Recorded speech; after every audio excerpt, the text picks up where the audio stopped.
Welcome to GRE. I'm your host, Keith Weinhold. What's the one thing that you don't want to tell renters today? How to build a winning real estate investment company, and learn exactly where to find the most inexpensive yet good quality rental property nearly anywhere in all of America with two familiar guests today on Get Rich Education. The annual Spartan Summit is on. I was the kickoff speaker at the last event. This year they are back in person, and the keynote speaker is none other than Shark Tank's Damon John. Learn from industry experts on real estate, tax strategy, lending, and entrepreneurship. You'll also get to tour tangible turnkey income property in growing Alabama markets. It's coming February 16th to 18th in Birmingham, Alabama. Get your ticket or learn more at SpartanInvest.com today. You can get a 50-year-old house somewhere or buy a new one directly from the builder with tenant-resilient amenities already built in. With over 3,000 Florida units at different construction stages, they are exclusively for investors. President Wagner and Alaska and team also invest strongly in their own product. That's belief. Start at buildtorentdirect.com. That's build the number 2 rentdirect.com or text 407-927-5074. You're listening to the show that has created more financial freedom than nearly any show in the world. This is Get Rich Education.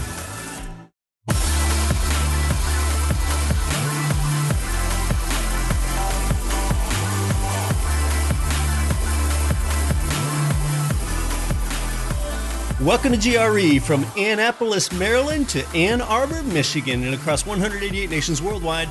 I'm Keith Weinhold. This is Get Rich Education. First, home prices skyrocketed. Next, rent amounts skyrocketed. They are up about 17% this past year, and the cycle always works this way. When property prices spike up high, more people get priced out, so they've got to become renters, consequently making rental demand and prices spike.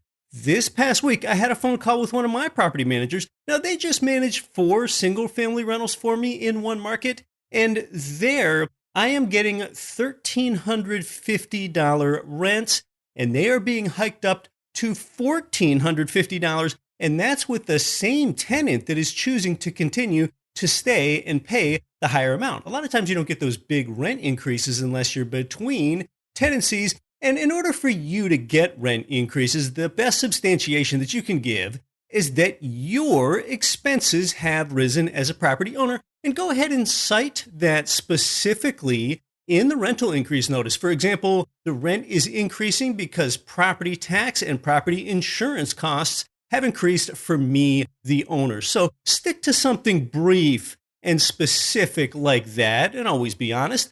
What you don't want to do is cite inflation or go discuss monetary policy or get all high level with most tenants. That does not work. They don't understand those things. If you bring up the names Jerome Powell or Janet Yellen in your explanation for a rent increase, you are doing it wrong. This is not the place for you to explain the Fed taper, all right? Your expenses are up, and that's what translates well to a tenant for a rent increase. And with the way today that employees are not competing with each other to get a job, it's the other way around. Employers are having to entice workers with higher wages.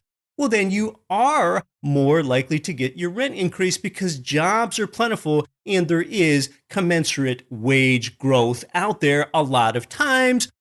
But yeah, please don't use any Jerome Powell Fed speak with getting that rent hike with your tenant in Unit 6B. If you've got to say stuff like this, you are losing. But in this situation, we do have a provision in our statement on longer run goals, as you know, that says when those two things are in tension, what we do is we take into account the employment shortfalls and inflation deviations and the potentially different time horizons over which employment and inflation are projected to return to levels judged consistent with the mandate. So we used to call that the balanced approach paragraph. We have to think about the amount of the deviation. We have to think about the time it will take. And we have to make policy in a world where the two goals are in tension. It's very difficult. Yeah. Yeah. If you have that discussion, you are not getting the rent increase. You're just creating a whole bunch of confusion. Oh, and Jerome Powell, he's actually one of the more straightforward talking Fed chiefs that we've ever had, if you can believe it. Whether you like what the guy's doing or not, at least he does tell you what's coming. Before we get into the core content of today's show, I am bringing you the show today from here in the Mojave Desert. In fact, I am in the largest city in the Mojave Desert. You know where that is, right? That is Las Vegas, Nevada. In fact, that's where I'll be for the next 2 weeks. I'm spending time visiting my younger brother, Eric Weinhold, who lives in neighboring Henderson, Nevada. And did you even know that the desert surrounding Las Vegas is named the Mojave Desert? Come on, did you actually know that before I told you? You often get these little geography lessons from me on the way here. And hey, geography is highly real estate centric. Or maybe I'm actually just trying to justify being an unrepentant geography nerd again. In fact, the Mojave Desert is one of just 3 hot deserts in the United States. And if you can name the other 2, I would be impressed. Yeah, there are actually many deserts across North America, but only 3 of what are classified as hot deserts and inside the borders of the United States. I would be impressed if you know those other 2. The 3 are the erstwhile Mojave Desert, most of which is in southeastern California. Just south of this is the Sonoran Desert that runs through Arizona, and that's where Phoenix is located. And the 3rd hot desert in the U.S. is the Chihuahuan Desert that runs through Mexico, West Texas, and that includes El Paso, Albuquerque, and Ciudad Juarez. And no, the Great Basin Desert is classified as a temperate desert, not a hot one. Next week, Tom Wheelwright will be back on the show with us telling you how to cut your tax burden down close to zero. Today, here on episode 375, we're talking about the success formula in the longest-running GRE investor city in history and the turnkey real estate provider there that has an amazing reputation. In fact, more GRE buyers have bought property there with what we're talking about today than anywhere else. Yes, I'm talking about Memphis, Tennessee. And you know, over time, even over decades, when people ask about the single best city for cash flowing real estate investments, Memphis, I think that is the very first one that comes to mind. And you know something? There actually is not one go-to source, like one omniscient online resource that's a portal for the very best markets. Sometimes you learn about these best national markets in a somewhat informal way, and then you check on it and see that it's a landlord-friendly state, and you make sure the numbers work and that the property taxes aren't too high and that there's a manager with a good reputation. And there you go. You just kind of figure out that it makes sense. So there really isn't this one central place like a directory, although GREturnkey.com is a pretty good resource for many of the best markets and properties.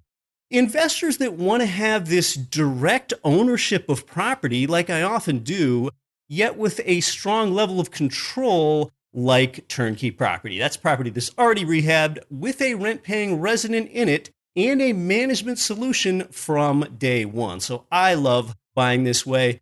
And like a lot of people, even if I had the contractor skill set and I could go out and fix properties myself, I sure couldn't devote the mental bandwidth to install cabinets and hang doors and do drywall texturing and everything else that comes with rehabbing property. And anyway, a dedicated provider, they can do that with economies of scale such that it really doesn't make sense for most anyone to take on all of that themselves.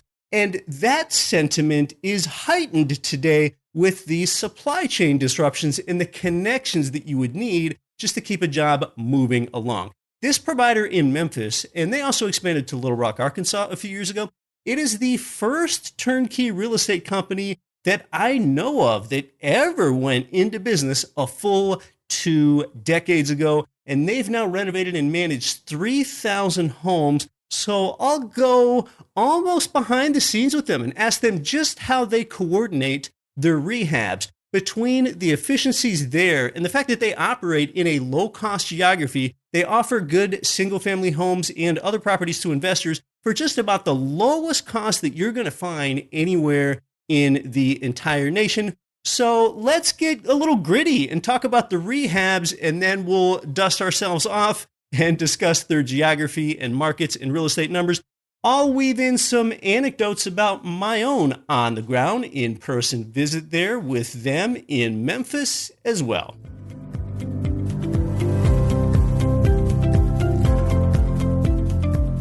Terry Kerr runs Memphis turnkey provider Mid-South Homebuyers, and they are such a model of consistency and success that they've been in business for 20 years. His right-hand person, Liz Brody, has been with them for 12 years herself. And to give you some idea how long they've been helping GRE followers buy turnkey property, they were our first ever featured provider way back in episode number 9. So they are certainly two familiar voices. Welcome back to GRE, Terry and Liz. Thank you so much for having us back, Keith. Great to be here. You offer investors, I really think you guys' unique selling proposition is that you offer value. And a lot of it has to do with the way that you're able to keep costs down for investors. So let's talk more about your specific advantages. And I really think a lot of that begins with the way that you bid on properties and buy a distressed asset and fix it up and turn that into a gem and turn that over to an investor. So talk about the genesis of that process, Terry and Liz. Yeah, there are a lot of places where you can work on efficiency. And like you say, the first place to start is how you buy the properties. And one of the things that we like to do is buy properties that other investors don't want. And what I mean by that is we look for the properties that need everything. The best property for us is a house where you need to rip the roof off, gut the kitchen, gut the bathroom, redo all the electrical, redo all the plumbing, all new HVAC. So our bread and butter is a complete total gut job. We like fire jobs. We like houses that have been crashed on by trees and all the neglect. So fortunately, we've gotten good at it over the last 20 years, and there's not as much competition for those kind of properties. So that's kind of where it starts. Yeah, you're actually seeking the ugliest house on the block, if you will, then. So tell us more about how that works. Do you just have one particular dedicated crew that goes in and they have their own subcontractors and they handle everything from HVAC to electrical to cosmetic sorts of things? Or tell us more about that process in coming in and adding that value back in. That's how we started. But as we've grown, and now this year we're going to buy, rehab, and sell about 450 houses. So in order to get more efficient, we've now got a separate roofing crew. We've got our own company that does our mechanical, electrical, and plumbing.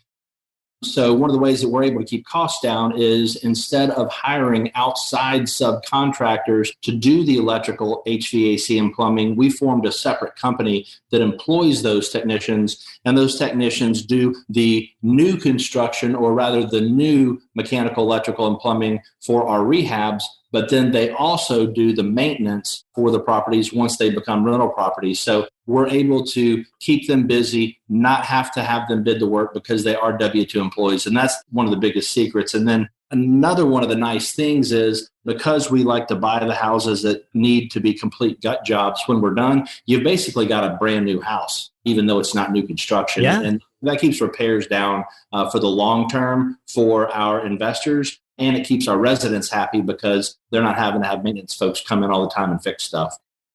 And there's a really fun neighborhood revitalization aspect to doing that. It's not altruistic, but it's a wonderful side benefit that we love. The ugly house at the end of a cute, quiet street.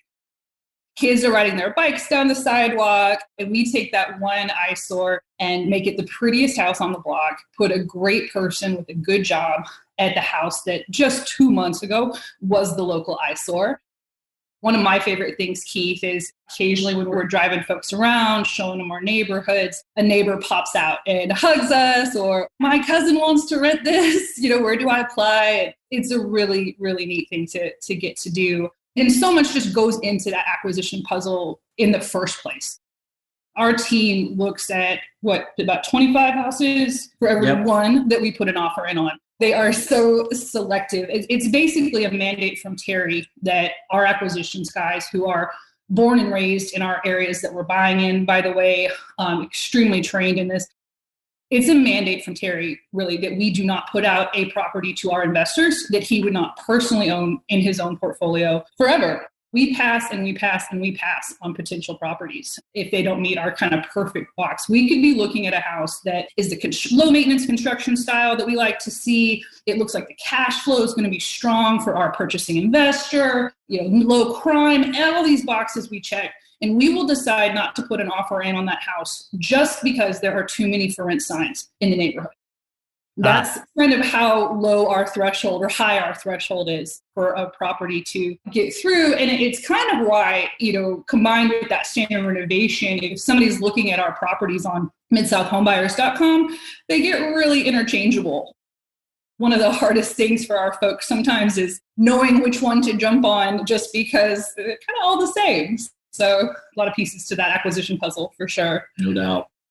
Sure. When you're scalable like you are and you operate at scale, to an investor, a lot of the properties might look the same. And this is where boring is good. And Terry and Liz, you bring up so many good points there, like Liz talking about how, if you see too many for rent signs on a block, maybe that's a sign that there aren't that many owner occupants in the area. And maybe that's not quite the right place. And I think a lot of us know that there is indeed more opportunity in finding the worst house in a better neighborhood rather than finding the nicest house in a lesser neighborhood, to your point there, Liz. And Terry, I love what you said about the contractors. When you do as much volume as you do, 450 homes a year, you're able to not only keep contractors busy, therefore they don't run off onto some other job and get devoted to someone else and get distracted by someone else. But it's so important that you said that the contractors that do that initial rehab work, they're the same people that have to do the maintenance. So therefore you avoid the finger pointing of having one crew do all the renovations and then leave, and then someone else has to come in and do the maintenance. Therefore, you would think that there would be a greater motivation for that contractor to do the rehab right the first time, since they need to maintain it down the road. Absolutely. And, we offer a 1-year comprehensive warranty to everyone that buys from us. And then also our contractors offer us the same warranty. And the nice thing about being able to do volume, and one of the ways we're able to do volume, even in a market where there's so much housing scarcity, is in addition to buying the houses that scare off a lot of folks because they need so much work, we're also able to provide an excellent value to our contractors, but simultaneously not have to pay that contractor as much. And the way we're able to do that is because we have economies of scale with purchasing all of our materials in bulk. We've got a 30,000 square foot warehouse in Memphis for materials, a 30,000 square foot warehouse in Little Rock for materials. And we're purchasing those materials at discounts, and it allows us to pay more for the property and edge out some folks who we're competing with. And then on the same scale, because our contractors are not having to go out and bid the labor and bid the materials, we try to make it easy on them to where when we walk a house with a contractor, we say, this is what we want to do to the house. This is how much we're willing to pay in labor. And we come to an agreement. So they're not having to spend all their time going to bid the labor and bid the material. And the time it takes to do that, time is money. And so they would have to charge more for the same rehab if they had to bid labor and material. And to further make it easier on them, Patrick Nix, our general manager, who came from a manufacturing background, has pretty much turned our warehouse into an assembly line to where when we rehab houses and we do a material takeoff at the time that we walk the contractor, that material takeoff goes back to our warehouse and is dumped into a system of 6 rehab stages. The contractor just calls for stage 1 or stage 4 or whatever stage they need. And we pull that product in-house and leave it right there on the loading dock for the contractor to come pick up. And what that means for the contractor is not as much windshield time, not as much time shopping at Home Depot and Lowe's. Then they can't find the materials. They have to shop at other places. And it keeps them on the job site, which keeps their costs down, which keeps our costs down. It's kind of like one hand washes the other from an efficiency standpoint. And if you remove one of those, it just kind of doesn't work. And that right there is one of the secrets to our ability to secure properties in a market where there's housing scarcity. It does feed into lower maintenance costs over the 10, 20 buy and hold period. I joke with my investors that we have the same little rubbed bronze toilet paper holder in all 3,000 bathrooms of all 3,000 houses we have renovated and managed in Memphis. Count on that. That is, it's true. It is the same thermostat in all the thousands of homes. It is the same water heater in all the thousands of homes. And so down the line, when something needs an occasional repair, our guy or gal is going to be in the house for 15 minutes when somebody else coming in from the outside, not as familiar with that brand or type, would be 45. And certainly wouldn't have the wire he needed in the back of his truck already. And it really has a long-term cumulative effect. I've always said if somebody bought 2 identical houses from us and took one of them to a different property management company, how much the one they left with us outperformed its twin, its actual price and rehab twin, it would be striking. And some of that's going to be what we're bringing on the occupancy side and management side, but some of that's going to be our guys' ability to fix stuff quickly and well. Absolutely. Now, I was with the two of you in Memphis when your warehouse was still relatively new and is connected to the same building there as where your offices are. So you do have more control of things from a water heater to an oil-rubbed bronze toilet paper holder or whatever it is in your warehouse, like you mentioned, Terry. So now you don't need to buy through Lowe's or Home Depot and deal with their markup. You can go more directly to the manufacturer when you control your own inventory. And I would imagine in this unprecedented era of supply shortages that having your warehouse became even more important and being able to get more control over your own inventory. Absolutely, it did, especially on things like cabinets, even things like the blue electrical boxes that go back inside the walls. You couldn't find those. And so we have such great relationships with our suppliers. We would see the supply chain issues coming about 90 days in advance, and we would go ahead and stock up on those materials. And knock on wood, we have not had hardly any supply chain issues because we've been able to buy in bulk and be able to warehouse that stuff. Don't get me wrong, we've had our butts kicked with lumber costs and that kind of thing, like everybody else, but at least we have not had to slow down the rehab process. And over the long term, you've been shown to not skimp on the rehab process either, which might get more tempting to do in this era of supply shortages where there's such little supply and there's so much demand that I know you do have a wait list of a significant length because there is so much demand for your product. Liz, you like to think of your wait list of investors ready to buy. You don't think of it in a linear fashion, in fact. Yes, our little office joke is that it is more of a Ferris wheel than a line. Yeah. I am happy to say I have names on that list that were on that list many, many years ago, but it's because they've gotten house after house after house, and folks get to the top. They get number 1. The day you get house number 1 under contract, we ask if you want to go back on for number 2, and folks say yes. And the whole time you're getting closed on number 1, you're moving on up for number 2. And it's a wonderful thing. So it keeps getting a little longer no matter how many hundreds of houses I throw at it. But we're so grateful for our happy repeat investors. And one of my favorite emails is, I don't want to make the line any longer, but I've told my cousin all about you. I've got him copied on this email. He wants to jump on. One of our other jokes is we have a lot of good problems. And most of our problems are good problems. And that's one of them. And you're right, Keith. We're not going to skimp on a rehab. We've got an assembly line. Every house gets fixed to the same standard. Our project managers and our contractors out there, they know when they run across something that's unexpected, whether it's opening up a wall, opening up a floor, doing a tear off on a roof, whatever they find, they don't slow down the rehab asking us if they can fix it. We've already established a fixed price with that contractor if they're not a W-2 mechanical, electrical, or plumber. And they take photos of the additional repair and they fix it. And then we come to an agreement after the fact on what that cost should be. So we don't want to slow down the train. They know that we're going to keep all the properties at the same standard. And then, of course, our mechanical, electrical, and plumbers are W-2. So they just rock and roll. So it's nice. It's one of the places the 20 years in business kind of kicks into, because our business model has been the same almost throughout, except really the quality of the rehab has deepened through our experience. There's various things in the early days that, hey, this one item, we keep seeing it on investors' bills between renters. What's going on? Maybe it was something we thought was really pretty, but it was a little too fragile, or, what have you. Light fixtures, painting baseboards, you name it. That rehab has evolved over the years by looking backwards at get ready costs, which is getting the property ready for the next renter, and constantly tweaking up to minimize those.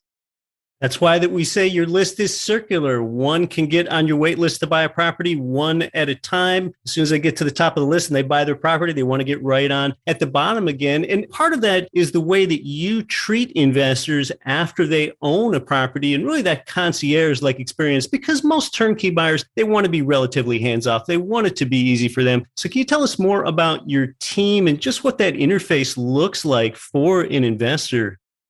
So I think, Keith, the heart of a truly passive investment means that the communication is so strong and regular that you are in control of your property in the sense that you don't have questions about it.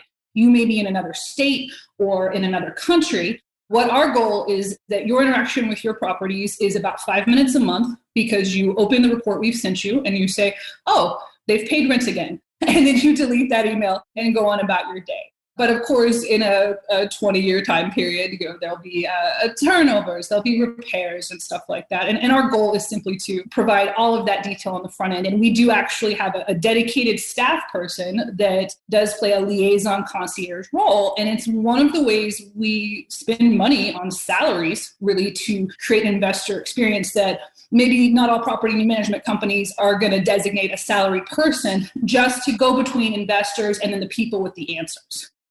A lot of times when you email a property management company and you're asking, hey, what's going on with my vacancy? The person you're asking is out touring renters. Or, hey, can you tell me more about this repair? The person you're asking is busy swinging hammers. And so in this case, it's Lisa Counts is our investor liaison.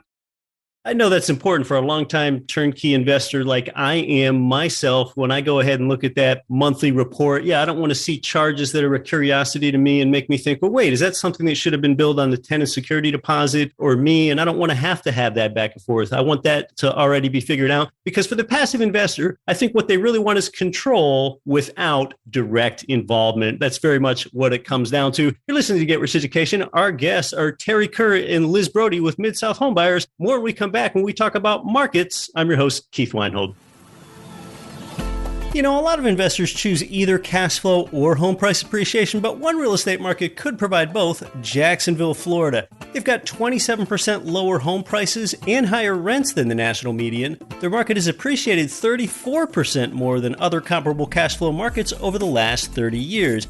Get positive cash flow today and above average appreciation for tomorrow. They often have available inventory in Jacksonville, if you can believe that. Start at cashflowandgrowth.com.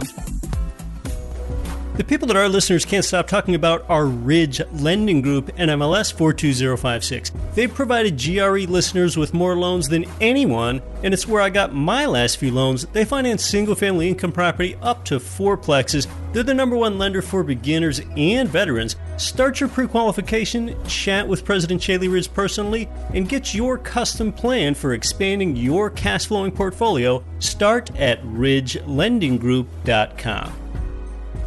Hey, is your IRA in a real estate syndication? Yikes, a 37% UBIT tax could hit you, but you still have a chance to set up your eQRP and avoid this. Did you make too much money in 2020 and need more deductions? Now federal law lets you set up an eQRP in 2021 and get deductions for last year, retroactively. Even put old IRA and 401k money in Bitcoin, gold, or your own business. Get control of all of your retirement money, tax and penalty free. Text eQRP in all capital letters to 72,000. Check this out, G. This is Flavor Flav in the building for my man Keith Weinhold to your powerful Get Rich Education podcast. And you reached 3 million listeners. Congratulations, man, on your podcast.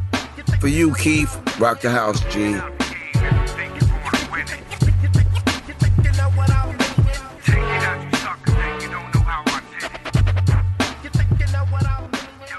Welcome back to Get Rich Education. I'm your host, Keith Weinhold. We're talking with Mid-South homebuyers Kerr and Liz Brody, the longest duration turnkey provider in the nation through this show here. And really, you're one of the earliest turnkey providers in the entire nation. I'm not even aware of one that has been around longer. That's really just a testimony to your success right there. And speaking of long duration, is that durability of tenant stay like you have there in Memphis, where you're based. You've also recently expanded into Little Rock. And I think part of that is cultural. You have sort of a culture there where people are lifetime renters and not as many of them expect to own their home, maybe because their parents were lifetime renters as well. But you really excel at that resident experience. So tell us more about that and then just how long the duration of tenant stay is.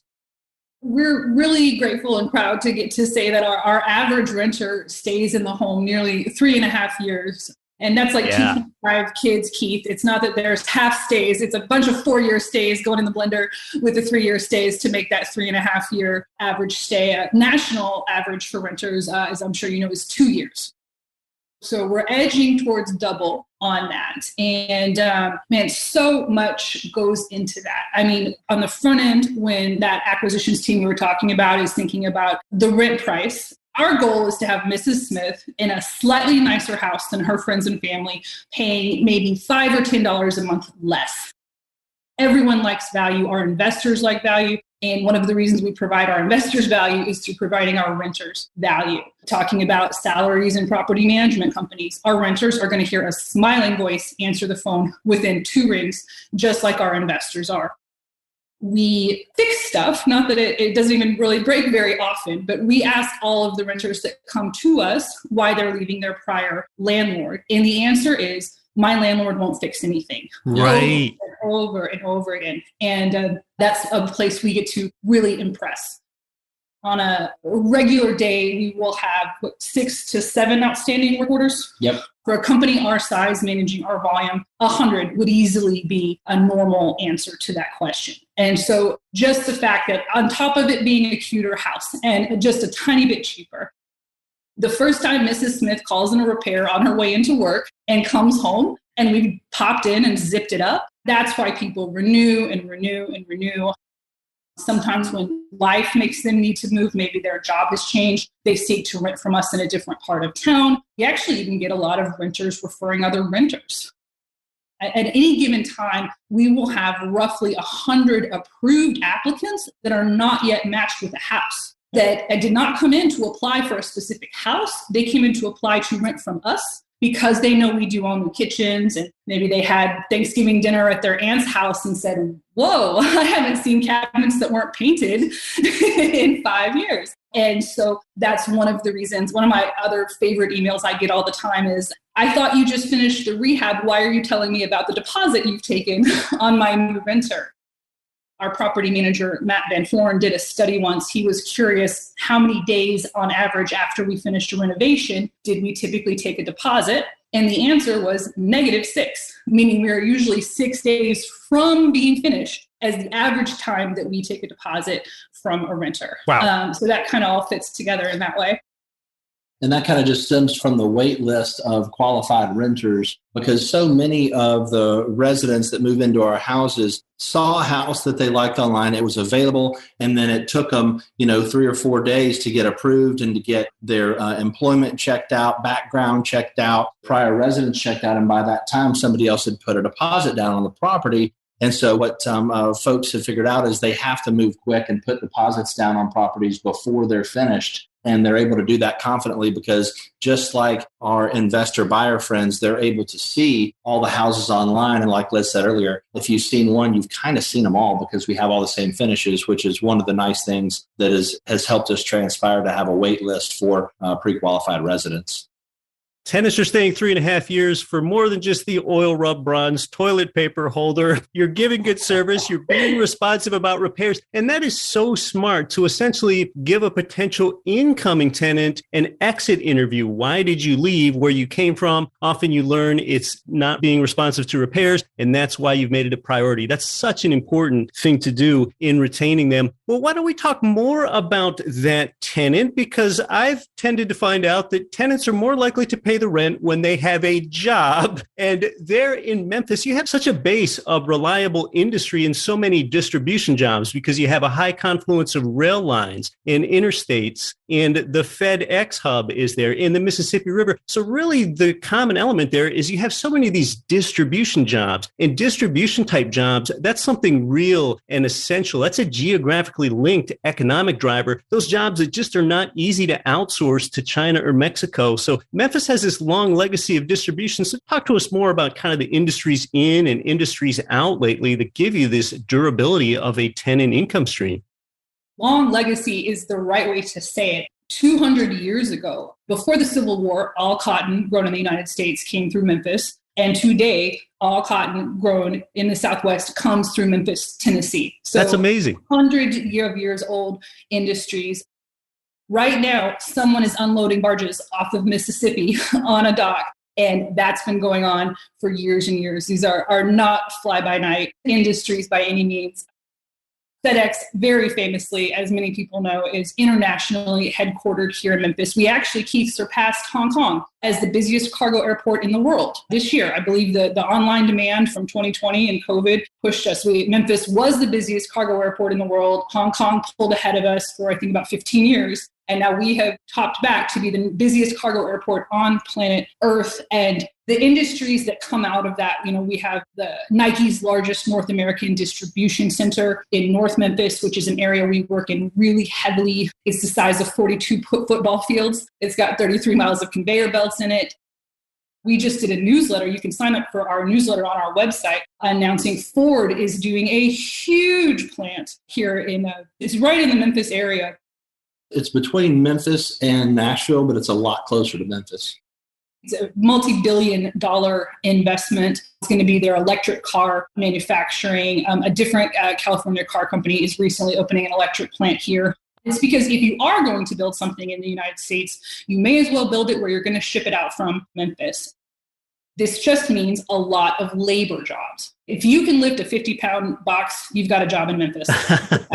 A good job. Yeah. It helped us prove very recession-proof once again with COVID and what that happened. So many of our renters stayed very steadily employed. FedEx was hiring like 500 people a week for 6 weeks in March of 2020. DHL was hiring because all of this shipping just was getting more and more popular. So it's good.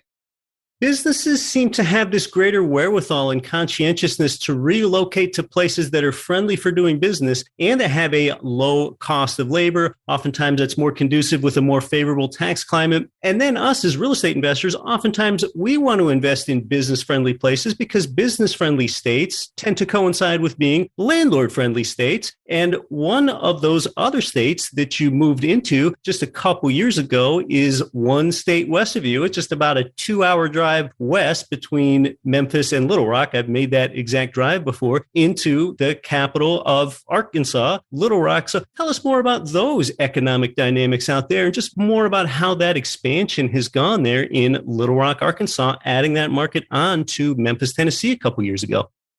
Keith, it has been such an overwhelming success. It is really, really awesome. We've loved it.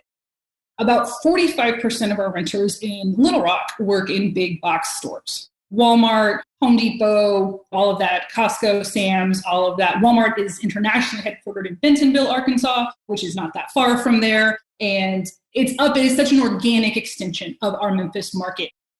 One of the ways that we expanded out there was to permanently move with their families, 20-ish long-term multi-year career employees with Mid-South moved with their families to Little Rock. So we've been in Little Rock for 3 years now, but our team in Little Rock has been with us for 7, 10, 12 years. Absolutely. They train their replacements here in Memphis. And so it's our true culture. And then every Tuesday, give or take, Terry and several department heads that did not move to Memphis get in our Mercedes Sprinter van and roll out to Little Rock. And Terry is walking those houses in Little Rock just like he's walking them here in Memphis. Our occupancy rates are identical. Our formula, if you will, has exported to that market really well.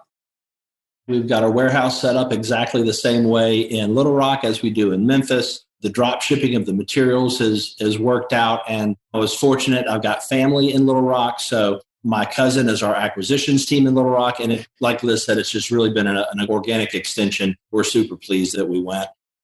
In addition to doing our typical rehabs, and we like the gut rehabs in Little Rock the same as we do here in Memphis, we're also sticking our toe into some new construction development, and we've already purchased land and have gotten the ball rolling And we will end up with about 70 new construction duplexes and about a dozen new construction single-family houses, most of which will sell, but some will keep, just like our regular rehab and flip business. The crew in Little Rock, it isn't some new crew or some other crew that was already working out there that you sort of bought or something like that. This is something organically raised within the Mid-South culture in Memphis, even having your cousin as an integral team member there in Little Rock.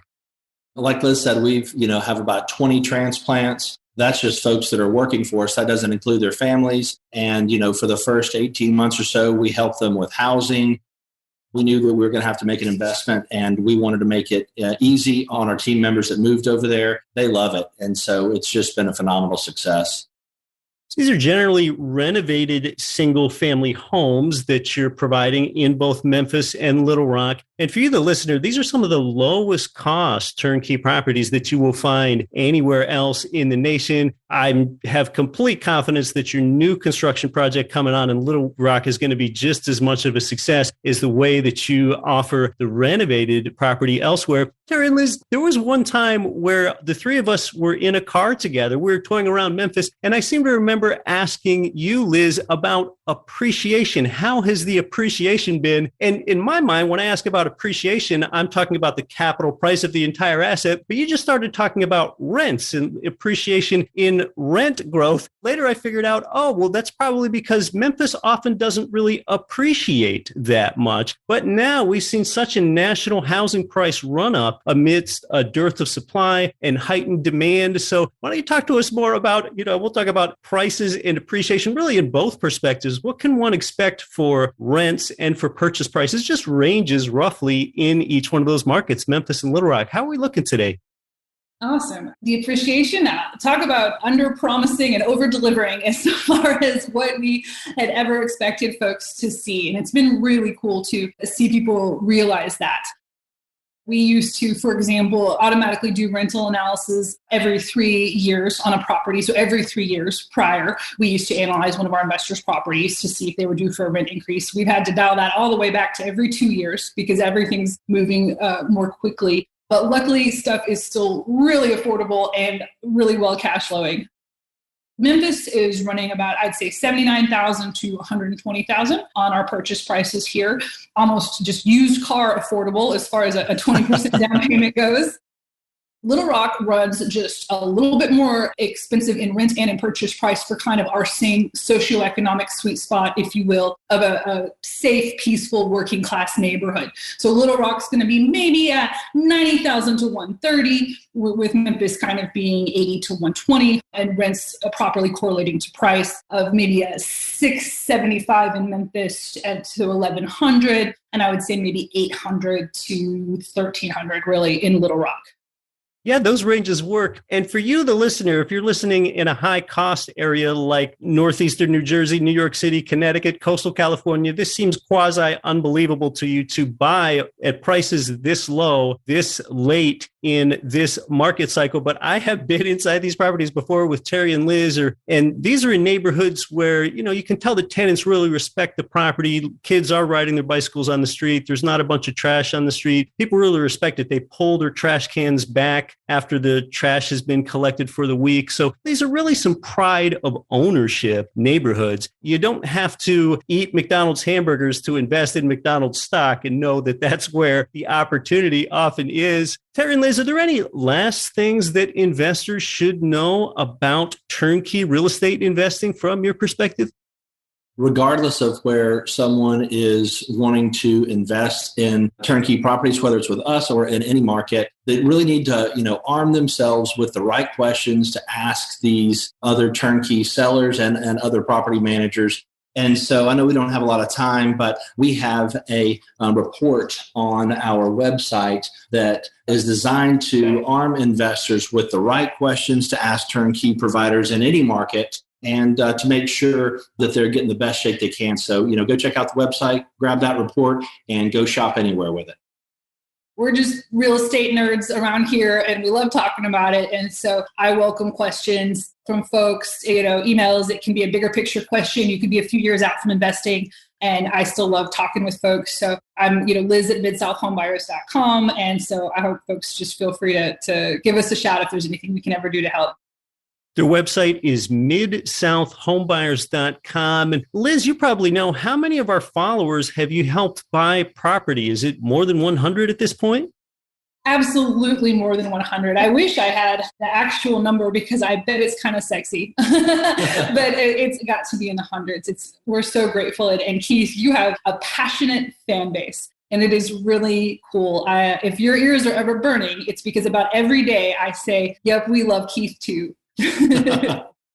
Our followers are passionate about Mid-South homebuyers. It's remarkable how few, if any, complaints I've ever heard at all in an industry that's really fraught with problems where so much can go wrong. I often think that way with real estate. What can go wrong with a house? You have the elements working on it on the outside. You have a tenant on it on the inside, but yet you guys make it all come together. And if you want to learn more about Terry and Liz, more of our followers have bought property with them than any other turnkey provider in the entire nation. Again, you can get started at midsouthhomebuyers.com. Terry and Liz, it's been fun. Thanks so much for coming back onto the show. Thank you, Keith. Thank you, Keith. We always enjoy hanging with you.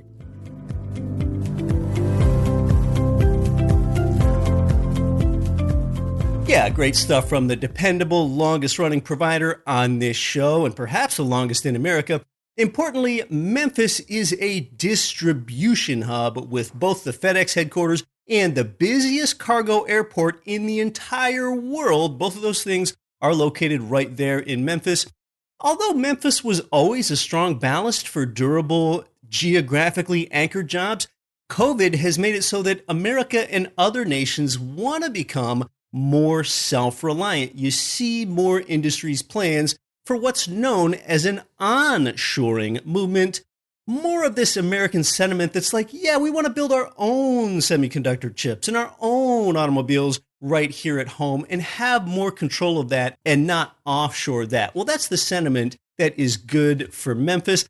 Liz told me something really interesting off air that didn't make it into the show here. She said that the less experienced out-of-state investors, they often ask most of their questions about the property, and the more experienced out-of-state investors ask questions about the management. That was really insightful from Liz, and that makes sense. And there's nothing wrong with asking about the property, but like I often say, it's about your goals first, and then the market, and then the manager. They're all really more important than that property. They are popular providers there at midsouthhomebuyers.com. Big thanks to the value creators, the talented Terry and Liz today. Tom Wheelwright and I here together next week. I'm Keith Weinhold. Though you might quit your day job, don't quit your daydream. Nothing on this show should be considered specific, personal, or professional advice. Please consult an appropriate tax, legal, real estate, financial, or business professional for individualized advice. Opinions of guests are their own. Information is not guaranteed. All investment strategies have the potential for profit or loss. The host is operating on behalf of Get Rich Education, LLC exclusively.